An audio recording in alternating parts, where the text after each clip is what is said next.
የባህር በር እንዳይኖራት ያልተደረገ ነገር የለም።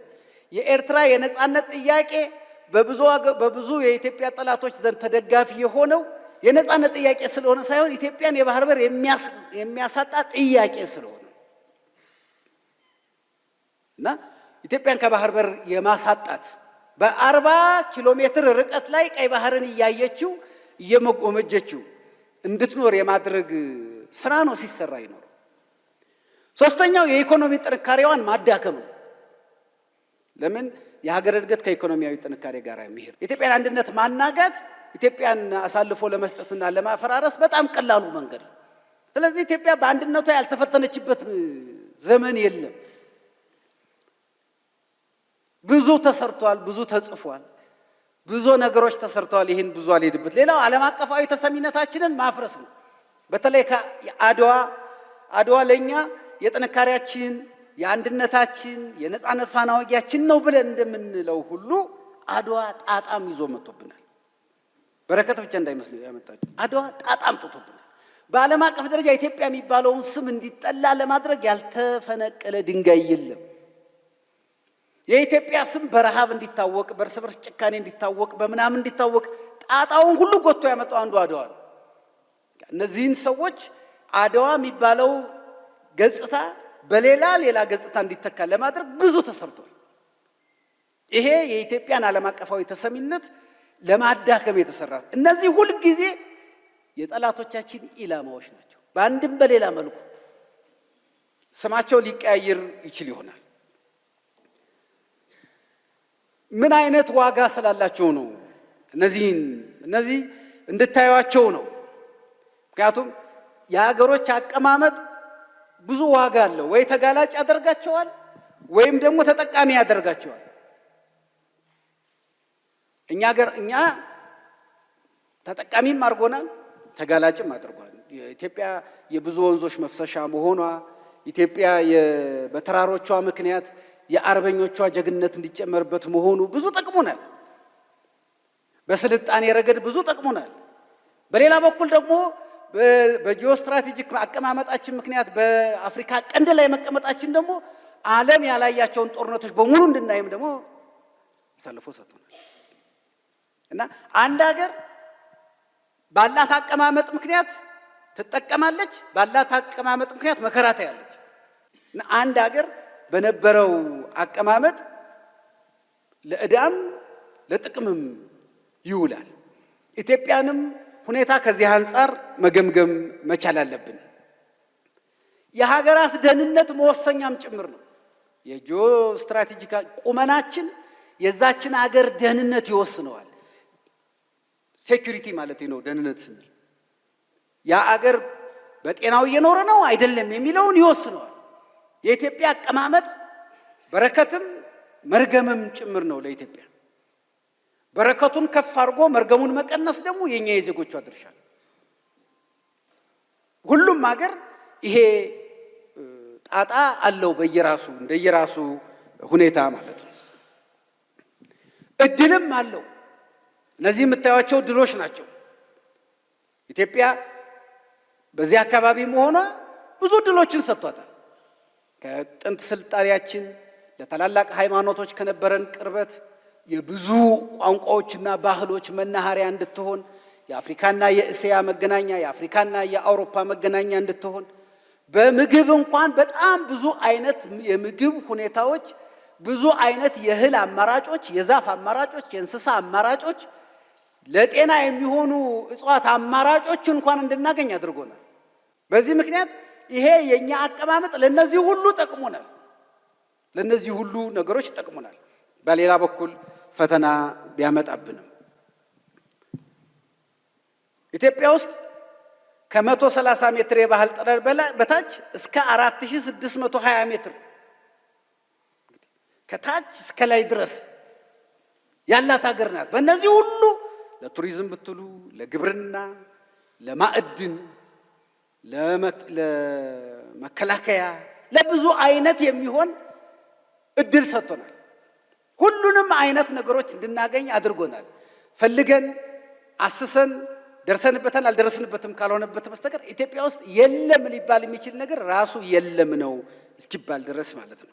ሁሉም ነገር እንዲኖራት አድርጓታል። ይሄ ደግሞ በሌሎች ዘንድ ሁልጊዜ የትኩረት መነሻ፣ ቅኝ ለመግዛት እሷን ለመያዝ እሷን ተቆጣጥሮ ሌሎችን ለመቆጣጠር የመፈለግ ፍላጎት እንዲቀሰቀስ ደግሞ አድርጎታል። ያው ወርቅ በሌለበት አካባቢ የሚዘረፍ ነገር በሌለበት አካባቢ ሌባ አይዞርም እንደምታውቁት። ይሄ በአንድ በኩል በረከት በሌላ በኩል ፈተና አምጥቶታል የምንለው ይሄን ነው። ስለዚህ የኛ መዳኛችን በራሳችን ጥንካሬ ላይ የተወሰነ ነው ማለት ነው። የመጀመሪያው የቴክኖሎጂ ጦርነት ነው። ይሄ ከመጀመሪያው ጀምሮ ከጥንት ዘመን ጀምሮ የመከላከያ ቴክኖሎጂን የሌሎች ቴክኖሎጂዎች ብልጫ ባነበረን ጊዜ አሸንፈናል፣ ብልጫ ባጣን ጊዜ ደግሞ ተሸንፈናል። በማይጨውና በአድዋ ጦርነት መካከል የነበረው ልዩነት እሱ ነው እንደምታውቁት።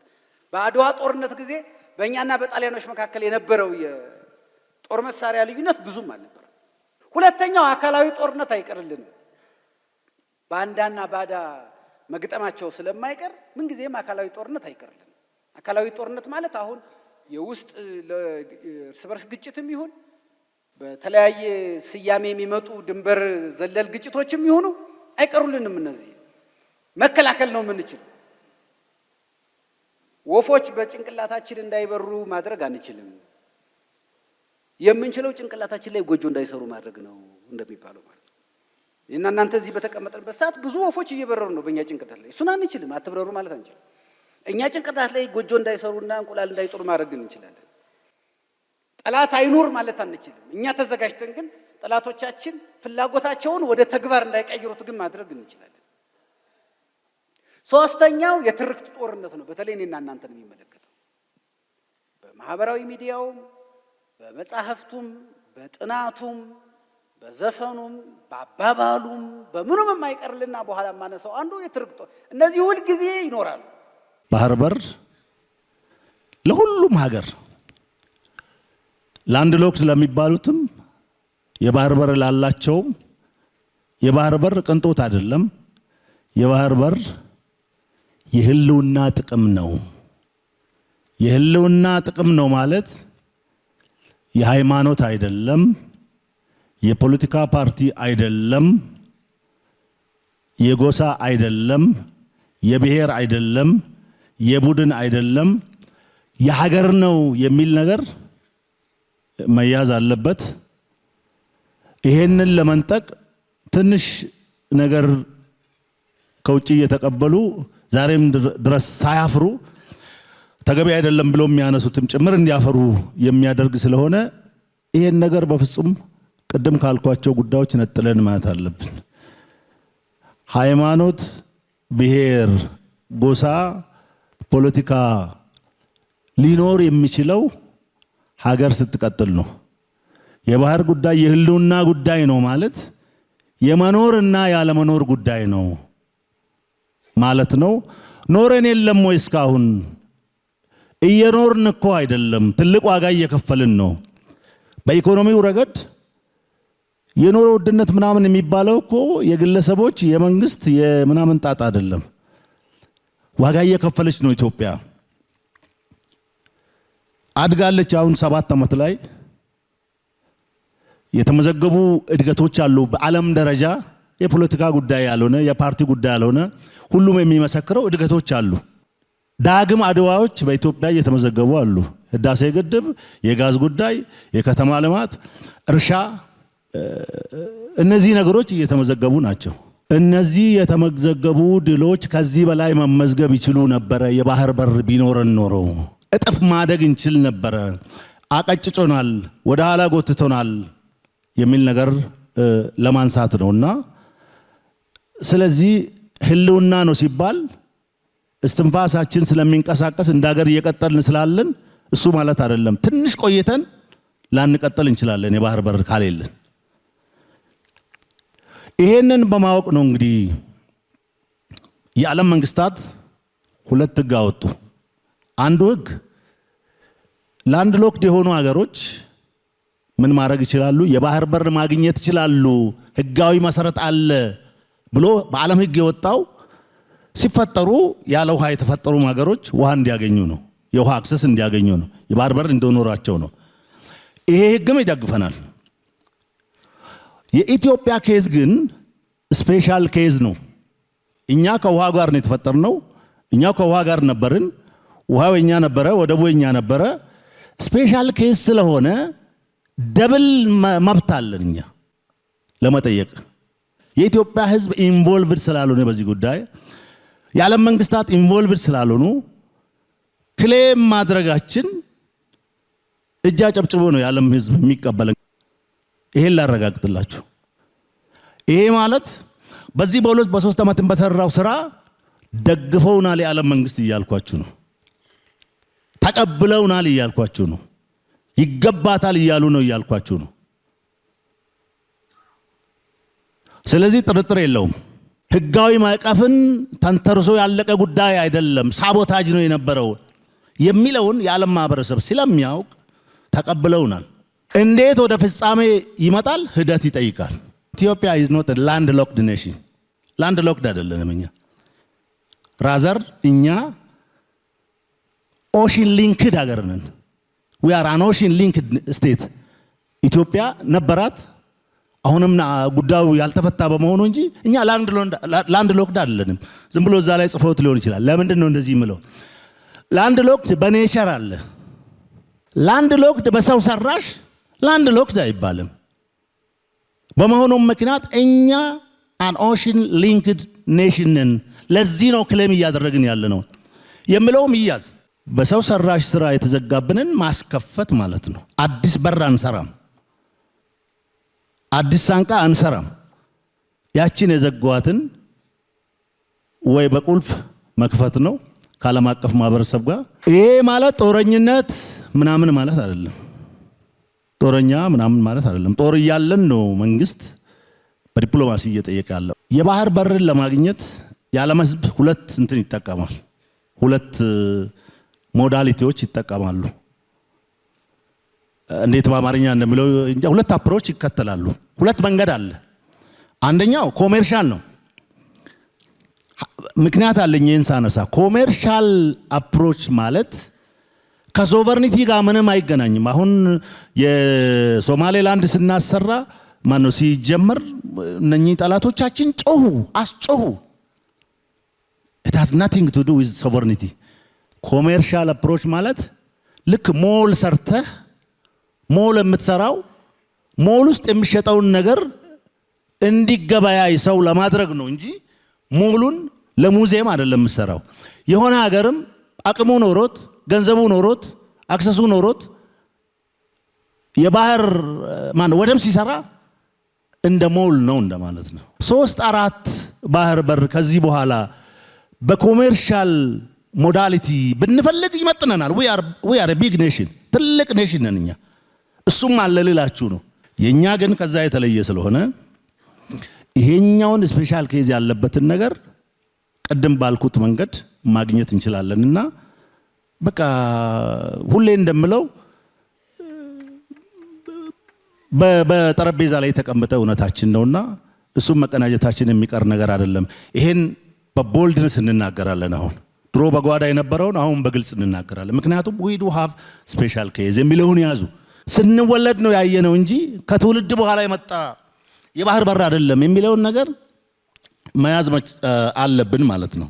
ኢትዮጵያ የባህር በር ቢኖራት በደንብ በድፍረት መናገር ፈልጋለሁ። ይሄንን ከኛ በላይ ወይንም ከኛ እኩል መጠቀም የሚችሉት አሁን ባህር በር አይገባችሁም የሚሉት የጎረቤቶቻችን ቡድኖችና ግለሰቦች ናቸው። ስለዚህ ከኛ እኩል ወይም ከኛ በላይ መጠቀም ይችላሉ የባህር በሩን ብንጠቀም።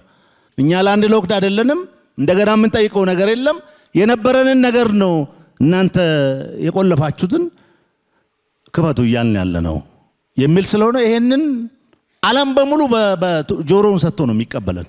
ሁለተኛ ጉዳያችን ደግሞ የምንጠይቀው የባህር በር እኮ አንዳንዶቹ በዛ በኩል ምንም ሊሆኑ የማይችሉ ናቸው። አፋቸውን ከፍቶ ከዚህ በኋላ ያለውን ህዝብ ሰርቭ ሊያደርጉ የተቀመጡ ስለሆኑ ከኛ በላይ እነሱ ይጠቀማሉ የምንለው ነገር የምናነሳው በዚህ ምክንያት ነው። ከነዚህ ታሪካዊ ጠላቶቻችን በስተቀር ሁሉም የዓለም ክፍል ኢትዮጵያ የባህር በር እንደሚገባት ስፔሻል ኬዝ እንዳላት ወደዚህ መምጣት እንዳለባት መታገዝ እንዳለባት ያምናሉ ሲጠይቁም ነበረ ይሄ መያዝ መቻል አለበት ማለት ነው ለምንድነው ታሪካዊ ጠላቶቻችን የምትሉት ምን ተፈጠረ ምናምን ብትሉ ሲጀመርም የሄደው በእነሱ ነው ሲሄድም ውጊያ በመካከላችን እንዲቀሰቀስ የሆነ ሩት ኮስ ሰጥተው እንድንፋጅ ይሄ ነገር እንዲቀነስ እንዲጸነስም ያደረጉት እነሱ ናቸው እንዲህ አርገው ኢትዮጵያን ደካማ ቀና የማትል ክብር የሌላት ቶሎ እንዳታድግ ወደ ኋላ እንድትቀር ሌሎች ግድቦችን እንዳታስብ ለማድረግ ነው የሚሰሩት የኢትዮጵያ ህዝብ ግን ጠንካራ ነው ታሪካዊ ጠላት ነው ሲባል አንድ ነው መሆን ያለብን ምንም ድምር ቅንስ የለውም ምንም ሌላ ሪሰርች አይሰራም ታሪካዊ ጠላት አላት ኢትዮጵያ ምን አይነት ጠላት የሚያባላ የሚያፋጅ በቡድን የሚያባድን በጎሳ የሚያባድን ኬዝ ሩት ኮዝ የሚሰጥ ኢትዮጵያ እንዳትረጋጋ የሚያደርግ ለዚህ ትልቅ በጀት ትልቅ ሪሰርች መድቦ የሚሰራ ጠላት አላት የዛ ማሳለጫ መሆን የለበትም የኢትዮጵያ ህዝብ ይሄ ብሔራዊ ጥቅም የሚባለው ነገር ሰው እንዲሁ ንግግር ይመስለዋል ብሔራዊ ጥቅም የሚባል ነገር ብሮድሊ ወደ ሌቭል ከወሰነው በሁለት ነው የሚከፈለው አንዱ የህልውና ጥቅም የሚባል ነው ሁለተኛው ደግሞ ከዛ በታች ያሉ ጥቅሞች ናቸው ግን ጎሳዊ አይደሉም ሃይማኖታዊ አይደሉም ክልላዊ አይደሉም መደባዊ አይደሉም ግለሰባዊ አይደሉም ፓርቲያዊ አይደሉም ሀገራዊ ናቸው ሁለቱም ሉዓላዊ ጥቅም የሚባለው ሀገራዊ ነው እንደገና ደግሞ ከዛ በታች ያሉ ብሔራዊ ጥቅሞች ናቸው በሁሉም ሀገር ሁሉንም የሚያስማማ የመጀመሪያው የህልውና ጥቅም የሚባለው ሰላም ነው ይሄ መቋጫዬ ነው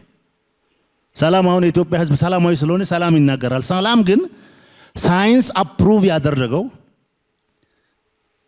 የህልውና ጥቅም ነው ሰላምና ልማት የማይነጣጠሉ ናቸው